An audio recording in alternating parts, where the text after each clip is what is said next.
Hi friends, చూడండి ఈరోజు వచ్చేసి మన ఛానల్లో దొండకాయని గుత్తి దొండకాయ కర్రీ అయితే చేస్తున్నాను. చూసేసేయండి.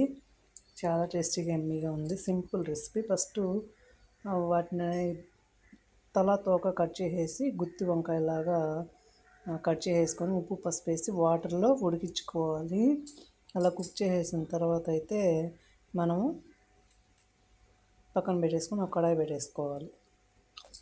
కడాయి పెట్టేసుకొని ఆయిల్ వేసేసుకొని పోపు దినుసులు అయితే వేసేస్తున్నాము. వేసేసిన తర్వాత ఆనియన్స్ వేసుకోవాలి. ఆనియన్స్ బాగా బ్రౌన్ కలర్ కొద్దిగా బాగా వేగిన తర్వాత పచ్చిమిర్చి చీలికలు అయితే వేసేసుకోవాలి. పచ్చిమిర్చి కొద్దిసేపు వేగిన తర్వాత అల్లం వెల్లుల్లి పేస్ట్ అయితే వేసుకున్నాము.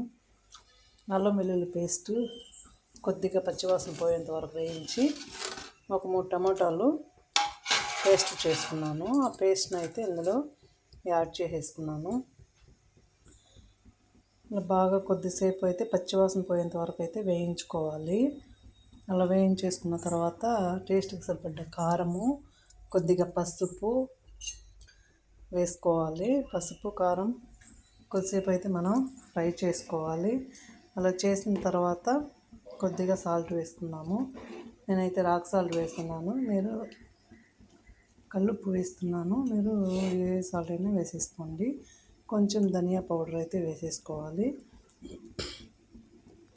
వేసిన తర్వాత కట్ చేసుకున్న ఉడికించుకున్నాం కదా దొండకాయ ముక్కలు అయితే వేసేసుకున్నాం.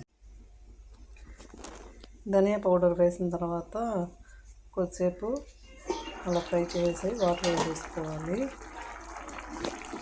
ఇప్పుడైతే మనకు గ్రేవీ అనేది దగ్గరకు వచ్చేస్తుంది కదా. ఇప్పుడు ఇందులో గరం మసాలా పౌడర్ అయితే కొంచెం వేసేసుకోండి. అదే మర్చిపోయాను గరం మసాలా వేసేది. వేసిన తర్వాత కొత్తిమీర వేసేసి ఒక 2 మినిట్స్ ఉంచేసారంటే మనకి ఎంతో సింపుల్గా ఎమ్మీగా కర్రీ అయితే రెడీ అయిపోయింది. మీకు నా వీడియో నచ్చినట్లయితే లైక్ చేయండి, షేర్ చేయండి, సబ్స్క్రైబ్